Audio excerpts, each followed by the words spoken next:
हाय, मैं सोनिया विद्या गुरु से। Current affairs का नया सेशन अभी स्टार्ट करने वाले हैं हम लोग। जून 2021 का लास्ट करंट अफेयर्स वीडियो है ये। स्टार्ट में कर रही हूँ सेशन, लेकिन आप पता लगा पा रहे हो ये सेशन हिंदी मीडियम में है, बाइलिंगुअल रहेगा प्राइमरली हमारा टारगेट इस सेशन का। इंग्लिश में क्वेश्चन आएगा, एक्सप्लेन में हिंदी में जितना हो पाएगा ज्यादा से ज्यादा करने की कोशिश करूंगी। एग्जाम में क्वेश्चंस बहुत ज्यादा आते हैं, हम लोग अपनी तरफ से बेस्ट क्वेश्चंस चूज करने की कोशिश करते हैं। आपको हेल्प मिलेगी अगर आपके एग्जाम में करंट अफेयर्स आता है। कोई भी कॉम्पिटिटिव एग्जाम आप देने जा रहे हो, एसएससी दे रहे हो, बैंक दे रहे हो, सीडीएस दे रहे हो, क्लैट दे रहे हो, आपके एग्जाम में क्वेश्चन जरूर आएंगे, आप देख लेना। तो आपको हर क्वेश्चन ध्यान से सुनना है।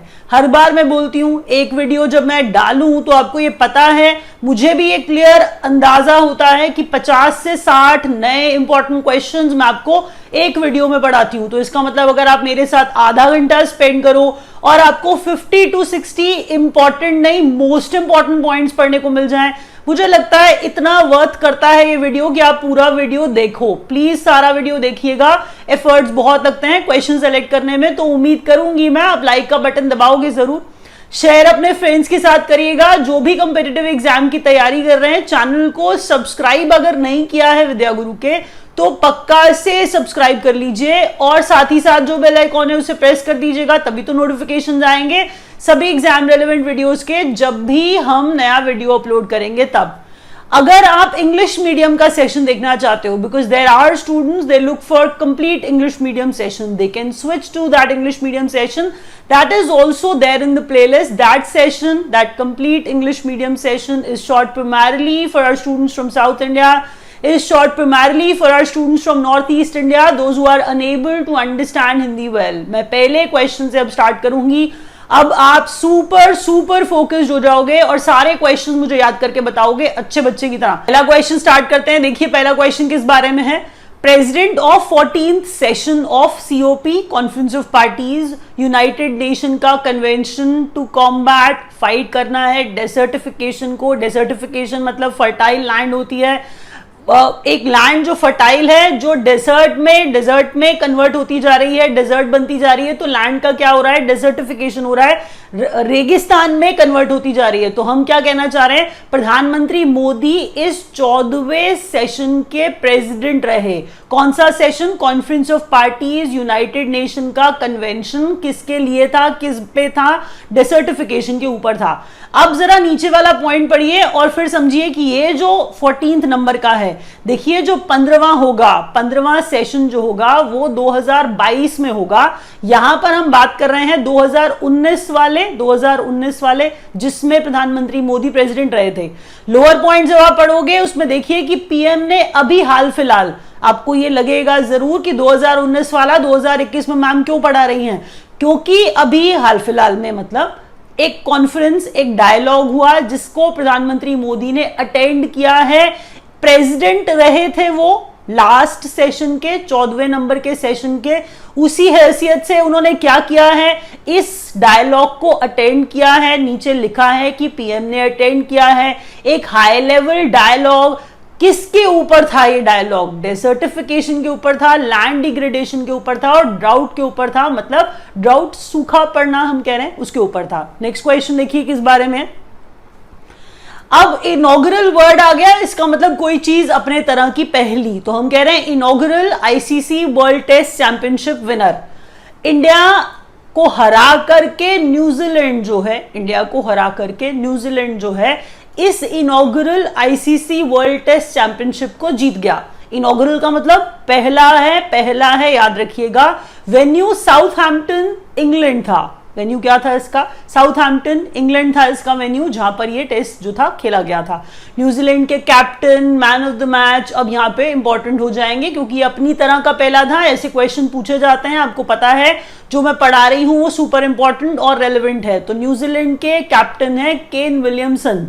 केन विलियमसन जो है वो न्यूजीलैंड के कैप्टन है। और अगर आप मैन ऑफ द मैच की बात करेंगे तो काइल जेमिसन, दोनों में सन आ रहा है, तो एक विलियमसन है और एक जेमिसन है, याद रखिएगा। तो Kyle Jameson man of the match और न्यूजीलैंड के कैप्टन कौन, केन विलियमसन। अगला क्वेश्चन देखिए, मेंस T20 वर्ल्ड कप। अब मेंस T20 वर्ल्ड कप जो है एक 2021 वाले की बात हो रही है और एक 2022 वाले की बात हो रही है। तो 2021 का जो वेन्यू है वो यूएई, यूनाइटेड अरब एमिरेट्स और ओमान रखा गया है। अगर बात करिए लोअर पॉइंट की, जिसमें हम 2022 वाले मेन T20 वर्ल्ड कप को रेफर कर रहे हैं, उसका वेन्यू ऑस्ट्रेलिया रखा गया है। अगर आप थर्ड पॉइंट की बात करें तो उसमें मेंस ओडीआई की बात हो रही है, मेंस ओडीआई की बात हो रही है ना, वनडे इंटरनेशनल की बात हम कर रहे हैं। तो ऊपर वाले T20 है, नीचे वाला जो है लोएस्ट पॉइंट जो है वो वनडे इंटरनेशनल को रेफर कर रहा है। तो one day international mains world cup जो है 2023 वाला, उसका वेन्यू इंडिया है। इसीलिए सारी इंफॉर्मेशन बहुत इंपॉर्टेंट है। अगला क्वेश्चन देखिए, number of teams in T20 world cups from 2024। अच्छा, अगर आप इस पेज को देखो, इस पे पहले नजर मारो मेरे पढ़ाना स्टार्ट करने से पहले, तो आप ध्यान से देख के ये पता लगाओ कि यहां पर हम लोग स्ट्रेंथ की बात कर रहे हैं, मतलब नंबर ऑफ टीम्स जो है उनको बढ़ाने की बात कर रहे हैं। तो हम T20 वर्ल्ड कप 2024 में कह रहे हैं कि 20 टीम्स हो जाएंगी। Number of teams in one day international world cup from 2027, 2024 में 20, 2027 में 14। चैंपियंस ट्रॉफी टू बी री इंट्रोड्यूस फ्रॉम 2025। तो चैंपियंस ट्रॉफी पहले थी, उसे री इंट्रोड्यूस किया जा रहा है। तो कब दोबारा से लाई जाएगी, कह रहे हैं 2025 में। स्ट्रेंथ में चेंज किया गया है, बस इतना पढ़ा रही हूं मैं कि नंबर ऑफ टीम्स अगर देखेंगे आप ध्यान से तो 2024 से T20 वर्ल्ड कप में 20 टीम्स हुआ करेंगी। हम कह रहे हैं number of teams in ODI world cups from 2027 14 हुआ करेंगी, और हम कह रहे हैं चैंपियंस ट्रॉफी को 2025 से री इंट्रोड्यूस कर दिया जाएगा। अगला क्वेश्चन देखिए, अब कुछ इंपॉर्टेंट डेज की बात करते हैं। वर्ल्ड म्यूजिक डे जो है वो 21 जून को ऑब्जर्व किया जाता है। अब जब मैं 21 जून की बात करती हूं तो 21 जून को तो सबको सिर्फ इंटरनेशनल योगा डे याद आता है। तो इंटरनेशनल योगा डे है ही इतना फेमस, तो म्यूजिक डे भी 21 जून को ही ऑब्जर्व किया जाता है। That's the beauty. 21 मैंने 3 बार लिखा है, अगर आपको ना याद आए, अगर आप ज्योग्राफी बहुत अच्छे से जानते हैं, ज्योग्राफी अच्छे से पढ़ते हैं, तो आपको वैसे भी 21 जून की इंपॉर्टेंस पता होगी। समर सोलिस्टिस अगर आपको पता हो तो, समर सोलिस्टिस 21 जून को ऑब्जर्व करते हैं। इसका मतलब क्या है, जरा पहले ध्यान से आपके स्क्रीन पर आ रहा है उसे पढ़िए, वहां पर क्या लिखा हुआ है, longest day in northern hemisphere. अब अगर हम अर्थ को देखें, ग्लोब को देखें अपने, तो हम कह रहे हैं अर्थ को हम ऊपर वाले पार्ट को नॉर्दर्न हेमिस्फेयर और नीचे वाले पार्ट को सदर्न हेमिस्फेयर में बांटते हैं। मतलब उत्तरी अर्ध गोलार्ध है वो, और नीचे वाला जो है दक्षिण अर्ध गोलार्ध है। तो हम कह रहे हैं जो ऊपर वाला नॉर्दर्न हेमिस्फेयर है उसमें ट्रॉपिक ऑफ कैंसर है। ट्रॉपिक ऑफ कैंसर इंडिया को बीचों बीच में से काटती है, ये आप जानते हैं। ट्रॉपिक ऑफ कैंसर मतलब कर्क रेखा की बात मैं कर रही हूं। तो उस ट्रॉपिक ऑफ कैंसर को याद करिए, और ये देखिए लॉन्गेस्ट डे नॉर्दर्न हेमिस्फेयर इसलिए क्योंकि सन जो है directly it comes over, sun comes directly over Tropic of Cancer. तो ट्रॉपिक ऑफ कैंसर पे सीधा पड़ता है, इसीलिए 21 जून सबसे लंबा दिन होता है नॉर्दर्न हेमिस्फेयर का। ये बात इंपॉर्टेंट है। नीचे वाला पॉइंट जब आप पढ़ रहे हैं तो इंटरनेशनल डे ऑफ योगा है 21 जून, ये तो हम सब जानते ही हैं। लेकिन थीम आपको नहीं पता होगी शायद, तो थीम मैं आपको बता दूं, योगा फॉर वेलनेस और योगा फॉर वेलबींग, क्योंकि कुछ कुछ जगह पे वेलबींग लिखा हुआ है, कुछ कुछ जगह पे वेलनेस लिखा हुआ है। तो मैंने दोनों बता दिया, आपको कुछ भी मिलेगा आप आंसर लगा देना ताकि आप बिल्कुल लैग ना करो। मैंने दोनों ही डाल दिया, yoga for wellness, yoga for wellbeing. अगला क्वेश्चन देखिए, अब आप ये पढ़ोगे पॉइंट और आप बोलोगे कि आपने जो पहला पॉइंट पढ़ाया था, are they relevant? Yes they are. World day to combat desertification and drought. आप ध्यान से पढ़िए ना, सूखा नहीं पड़ने देना है, फर्टाइल लैंड को बंजर नहीं होने देना है। तो ये ऐसा चीज कुछ मनाई जानी चाहिए जो हम 17 जून को ऑब्जर्व करते हैं। तो उसी दिन वो डायलॉग जिसको प्रधानमंत्री मोदी अटेंड कर रहे थे, उसी दिन वो डायलॉग अटेंड कर रहे थे। आपको ये याद रखना है, इसको आपने उस फर्स्ट पॉइंट से रिलेट करना है। तो 17 जून को हम मनाते हैं वर्ल्ड डे टू कॉम्बैट करना, फाइट करना, रोकना है। किस चीज को रोकना था? डेसर्टिफिकेशन होने से रोकना है, ड्राउट आने से, सूखा पड़ने से रोकना है। थीम इसका इंपॉर्टेंट है क्योंकि प्रधानमंत्री मोदी अटेंड कर रहे थे। आप जानते हो ऐसा क्वेश्चन पक्का आएगा, मैं कुछ भी ऐसा नहीं पढ़ा रही हूं जो यूजलेस हो, जो आपके एग्जाम में नहीं आएगा, आप खुद भी जानते हो। तो restoration land recovery, restoration land को रिस्टोर कर रहे हैं ना, रिकवर करा रहे हैं, तो ऐसे करके याद कर लो आप। तो रेस्टोरेशन लैंड रिकवरी। अब world refugee day, world refugee day 20 जून को मनाया जाता है, 21 जून से एक दिन पहले। तो हम कह रहे हैं वर्ल्ड रेफ्यूजी डे 20 जून को मनाया जाता है। तो थीम अगर आप देखोगे, थीम इसका together we heal learn and shine. आपको ऐसा लगेगा कुछ रिलेट तो कर नहीं रहा है, लेकिन आप याद कर लो, रखा है जो उन्होंने वही याद करना पड़ेगा आपको। तो थीम है together we heal learn and shine. ये किसका थीम है? वर्ल्ड रिफ्यूजी डे का। इंटरनेशनल ओलंपिक डे, साथ ही साथ यूनाइटेड नेशन का पब्लिक सर्विस डे।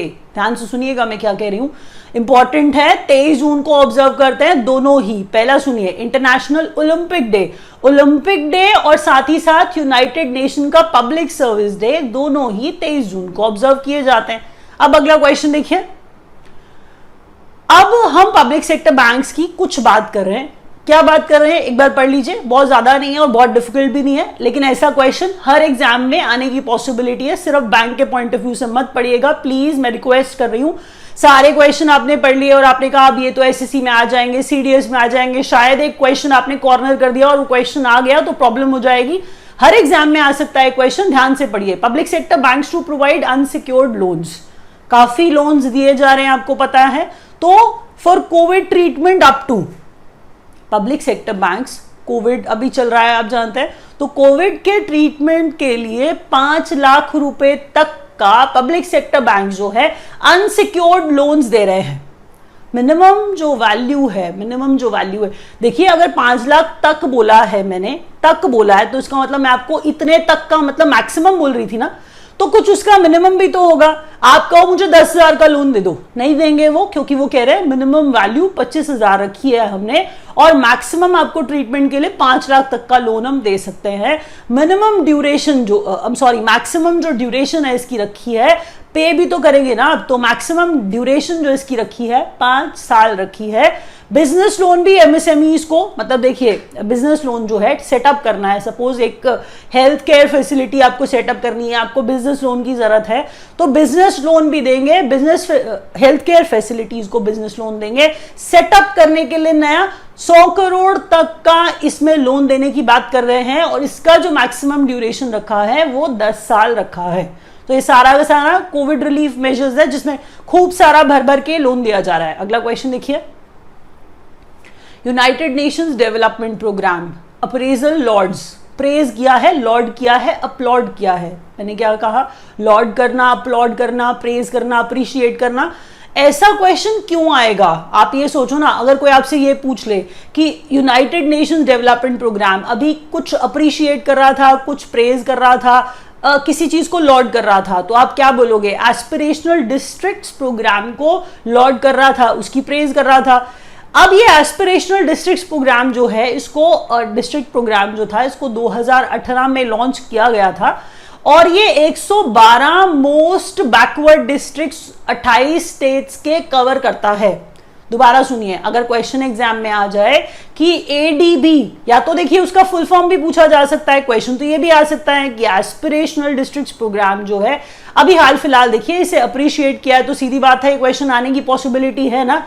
ये भी पूछ सकता है कि ये कितने डिस्ट्रिक्ट्स को, कितने बैकवर्ड डिस्ट्रिक्ट्स को कवर करता है, तो 112 नंबर है इसका जिसको ये कवर करता है 28 स्टेट्स में। और लॉन्च डेट भी पूछ सकता है, मतलब लॉन्च ईयर जो है 2018 है, सब याद रखिएगा, क्वेश्चन इंपॉर्टेंट है। अगला क्वेश्चन देखिए, joint campaign of Yuva UNICEF to mobilise youth in tackling कोविड-19, young warrior movement, joint campaign है, युवा यूनिसेफ। आपको ये जॉइंट लिखा हुआ देखते ही समझ में आ जाएगा कि यूनिसेफ और युवा जो है उसका मतलब कुछ होगा। हम कह रहे हैं मोबिलाइज करना है यूथ को। अब यूथ को काम पे लगाया जाएगा किस तरह से कि वो क्या करें, कोविड को टैकल कर पाए। यंग वॉरियर मूवमेंट इस कैंपेन का नाम है, सबसे इंपॉर्टेंट बात ये थी। उसके बाद इंपॉर्टेंट बात यह है, और ये एग्जाम में यूनिसेफ होने की वजह से पक्का आएगा, दूसरी बात मिनिस्ट्रीज कौन सी इन्वॉल्व है।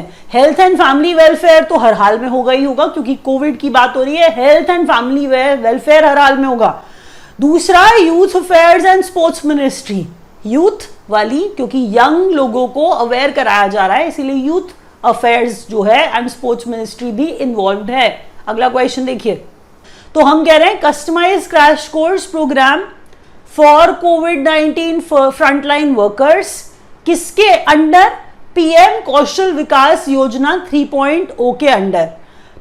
इसमें भी मिनिस्ट्री इन्वॉल्व है, कौन सी मिनिस्ट्री है वो भी बात करते हैं। मिनिस्टर जो हैं डॉक्टर महेंद्र नाथ पांडे, डॉक्टर महेंद्र नाथ पांडे, ये कौन सी मिनिस्ट्री हैंडल करते हैं, मिनिस्टर है ये skill development and entrepreneurship ministry के। एक बार मैं दोबारा पढ़ती हूं, दोबारा ध्यान से सुनिए।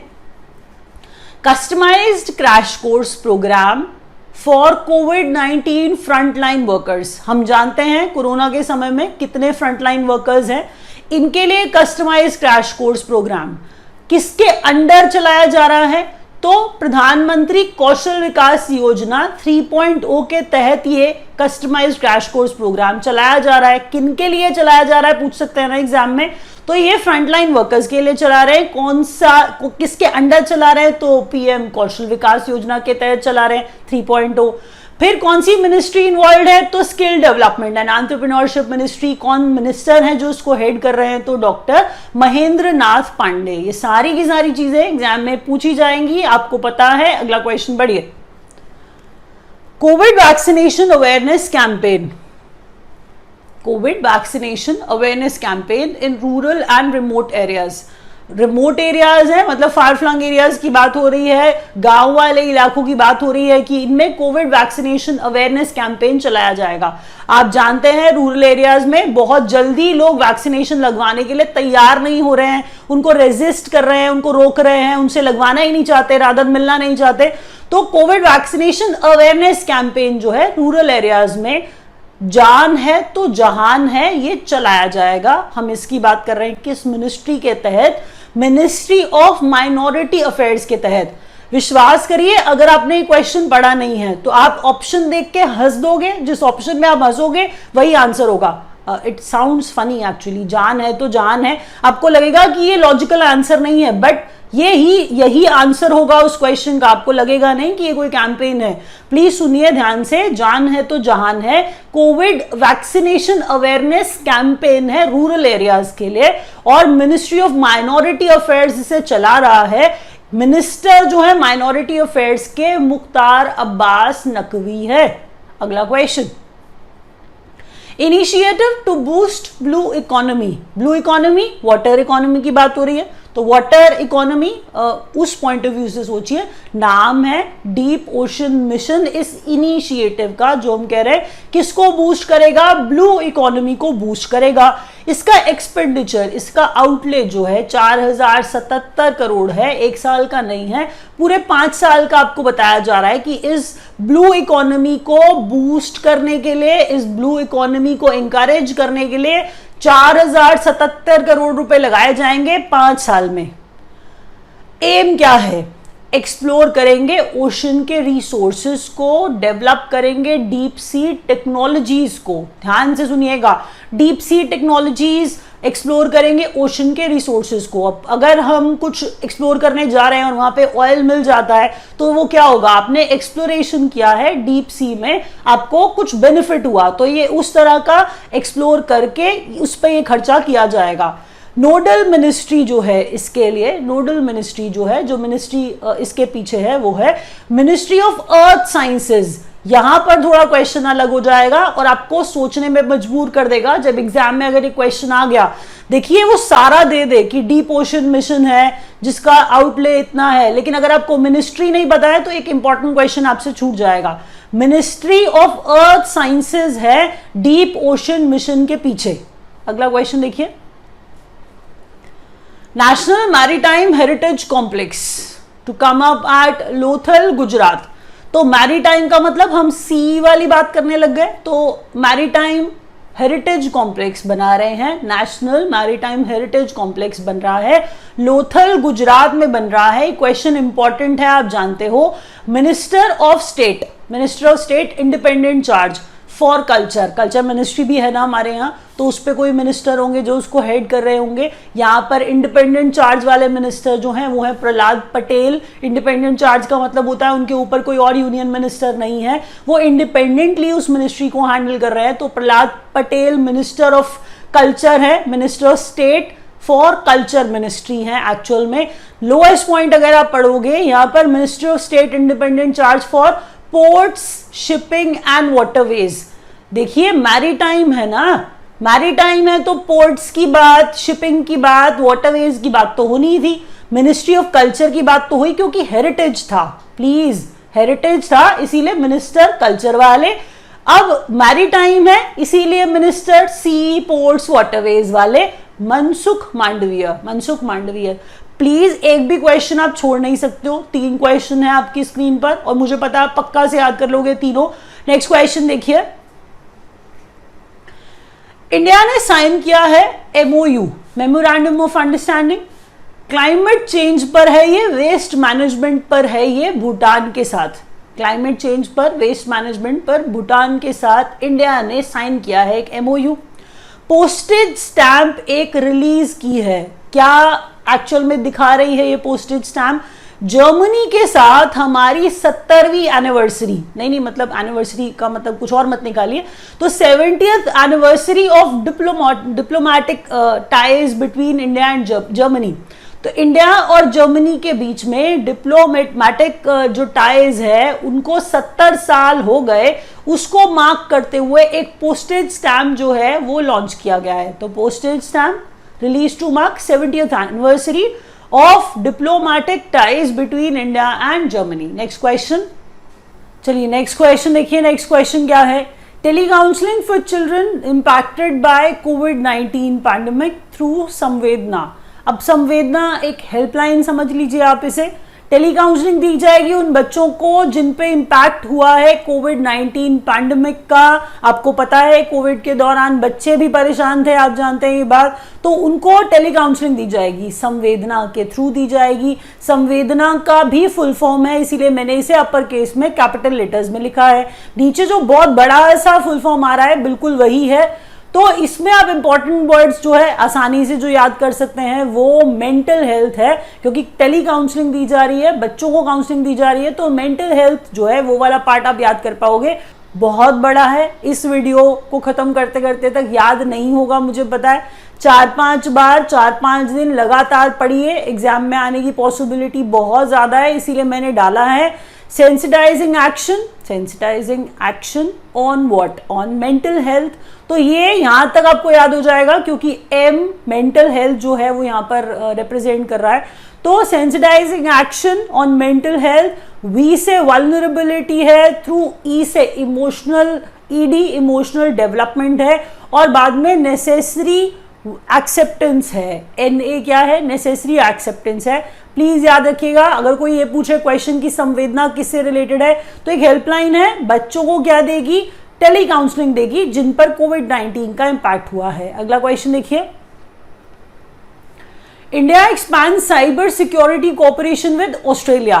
ऑस्ट्रेलिया के साथ हाल फिलहाल में इंडिया ने क्या एक्सपैंड किया है? साइबर सिक्योरिटी कोऑपरेशन जो है वो एक्सपैंड किया है।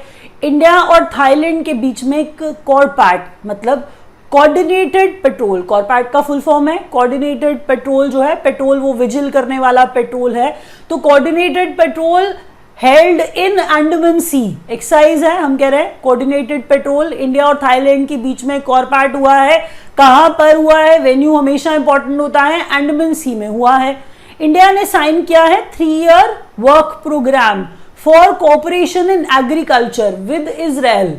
एग्रीकल्चर में कोऑपरेशन के ऊपर इजराइल के साथ 3 साल का प्रोग्राम साइन किया है। थाईलैंड के साथ एक्सरसाइज किया अंडमान सी में, और ऑस्ट्रेलिया के साथ साइबर सिक्योरिटी पर, साइबर सिक्योरिटी कोऑपरेशन पर। तो ये थे 3 पॉइंट। अगला देखिए क्या है, फिर से MOU साइन किया है। यहां पर हम किसके साथ कह रहे हैं वो जरा सुनिएगा और ध्यान से सुनिएगा, ये क्वेश्चन थोड़ा सा आपको मुश्किल भी लग सकता है, लेकिन ये क्वेश्चन आने की पॉसिबिलिटी भी बहुत ज्यादा है। तो फिर से एक memorandum of understanding for supplying RLNG, R regasification या regasified LNG between Petrobangla. अच्छा, अब आप समझ गए, पेट्रो बांग्ला से आप समझ जाओगे तो बांग्लादेश की बात हो रही है। तो बांग्लादेश का पेट्रोल, पेट्रो बांग्ला जो है वो कंपनी, उनकी हम बात कर रहे हैं, और एच एनर्जी इंडिया की, इन दोनों के बीच में सप्लाई करने का, RLNG सप्लाई करने का एक मेमोरेंडम ऑफ अंडरस्टैंडिंग साइन किया गया है। अगर मैं बात करूं RLNG की, आपके लिए थोड़ा सा ये नया हो जाएगा। CNG आपने सुना होगा, कंप्रेस्ड नेचुरल गैस, ये LNG है, ये लिक्विफाइड नेचुरल गैस है एक्चुअल में। रीगैसिफाइड आपको कोई पूछ ले तो रीगैसिफाइड कोई मुश्किल चीज नहीं है। हम कह रहे हैं एक प्रोसेस होता है जिसके अंदर लिक्विफाइड नेचुरल गैस को एक सर्टेन टेम्परेचर के ऊपर natural gas at atmospheric temperature में कन्वर्ट कर देते हैं। तो वो बात चल रही है, रीगैसिफाई करना उसे कहते हैं। तो मैं क्या कह रही हूं, एच एनर्जी इंडिया का और पेट्रो बांग्ला के बीच में एक MOU है जो साइन किया गया है। Pipeline to come up between कनई चट्टा वेस्ट बंगाल। अच्छा, अभी जब हम ये सप्लाई करेंगे तो कोई पाइपलाइन तो बिछानी पड़ेगी ना।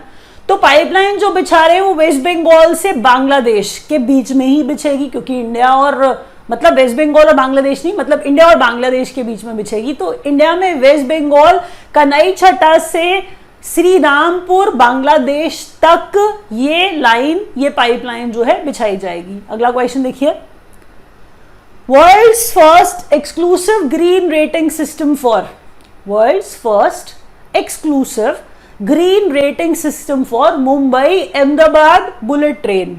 यहां पर ये क्वेश्चन वर्ल्ड्स फर्स्ट है, इसीलिए आपको याद रखना है। वर्ल्ड्स फर्स्ट वो भी इंडिया वाला है, मुंबई और अहमदाबाद जो कॉरिडोर है बुलेट ट्रेन वाला, हम उसको कह रहे हैं ग्रीन रेटिंग सिस्टम है, वो ग्रीन रेटिंग सिस्टम है, इसीलिए आप और अच्छे से इसे याद करिएगा। अगला क्वेश्चन देखिए,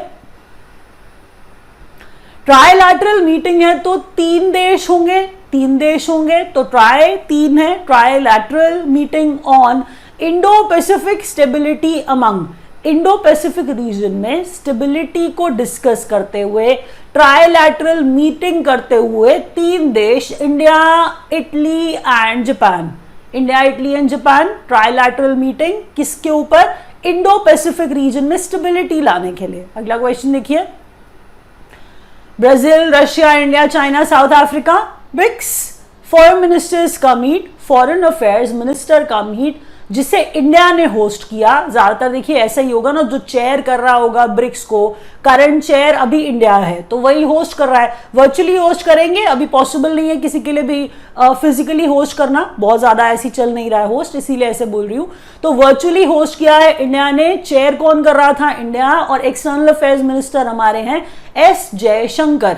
अगला क्वेश्चन देखिए, इंडिया का पहला international maritime cluster to come up at GIFT City Ahmedabad. तो बहुत सारा गुजरात और अहमदाबाद आपने सुना है, लोथल भी सुना है आपने आज के वीडियो में मेरे। तो इंडिया का पहला इंटरनेशनल मैरीटाइम क्लस्टर, मैरीटाइम वही मैं आपको बता चुकी हूँ, सी वाली बात हो रही है। तो maritime cluster to come up at GIFT City Ahmedabad to be developed as an ecosystem of ports, shipping, logistics, service providers. तो कैसे, किस तरह से डेवलप किया जाएगा, as an ecosystem of ports, shipping, logistics, service providers.